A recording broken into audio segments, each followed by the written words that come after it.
ଆରେ ଆରେ ଏଠି କ'ଣ ଗୋଟେ ଖାଇ ଯାଉଛନ୍ତି, ମତେ ନ ଡାକି ଖାଇ ଯାଉଛନ୍ତି। ମୋ ସାଙ୍ଗ ମୋ ଦୁଃଖ ଦେଖି ଦୟା କଲା ଟିକେ, ତାପରେ ମୋତେ ଟିକେ ଦେଲା ଖାଇବାକୁ ଅଣ୍ଡା ରୋଷ୍ଟ। ମୁଁ ଖାଇଦେଲି। ସମସ୍ତେ ମିଶିକି ଟିକେ ଟିକେ ଖାଇସାରିଲା ପରେ ପଳେଇ ଆସିଥିଲୁ ଦୋକାନକୁ କ'ଣ କିଣାକିଣି କରିବାକୁ। ଉଡ଼ି ବାବା ବହୁତ ବଡ଼ ହେଇଛି ଜିନିଷ ଗୁରା, ସୁନ୍ଦର।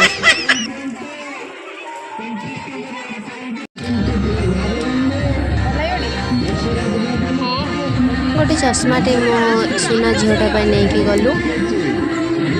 ଆଉ ଜିନିଷ ସବୁ କିଣାକିଣି କରୁଛୁ, କିନ୍ତୁ ଆପଣମାନଙ୍କୁ ଦେଖାଇ ପାରିବ ନାହିଁ, ସିକ୍ରେଟ୍।